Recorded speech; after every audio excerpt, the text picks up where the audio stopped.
यानंतर पुढे एक महत्त्वाची बातमी। भाजप शहर अध्यक्ष सुनील केदार कुंभमेळा प्राधिकरणावरती नाराज असल्याची माहिती आहे। तर बैठकीला बोलावून अधिकारीच उपस्थित न राहिल्यानं नाराजी आहे। पत्र लिहून सुनील केदार यांची मुख्यमंत्र्यांकडे या संदर्भात तक्रार बघायला मिळते। लोकप्रतिनिधींना विश्वासात घेतलं नाही तर कुंभ कसा होणार? सुनील केदार यांनी हा सवाल आता उपस्थित केलेला आहे। भाजपचे शहराध्यक्ष सुनील केदार यांनी या संदर्भात थेट मुख्यमंत्र्यांकडे तक्रार केलेली आहे। आपल्यासोबत स्वतः सुनील केदार आहे। जर नगरसेवकांना कुंभमेळ्याचं प्रेझेंटेशन देण्याकरता जर आपण बोलवत असू आणि काय काम चालू आहे ते जर सांगत असू आणि हेच जर तिथं हजर नसतील तर मला वाटतं हे चुकीचं आहे, असं व्हायला नको।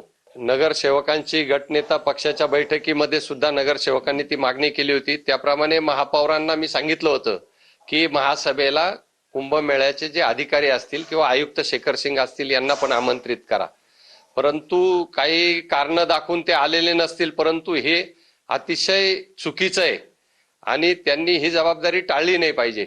जर इतका मोठा निधी कुंभमेळ्याच्या निमित्ताने नाशिकला येतोय आणि त्याबाबत जर ती जबाबदारी स्वतंत्र आयुक्त म्हणून कुंभमेळा आयुक्त म्हणून शेखर सिंगांकडे असेल तर शेखर सिंगांनी जबाबदारीने वागायला पाहिजे।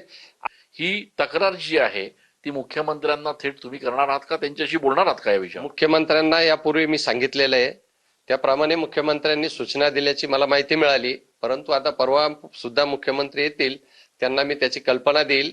कॅमेरा पर्सन योगेश सह मी चंदन पूजाधिकारी, TV9 मराठी।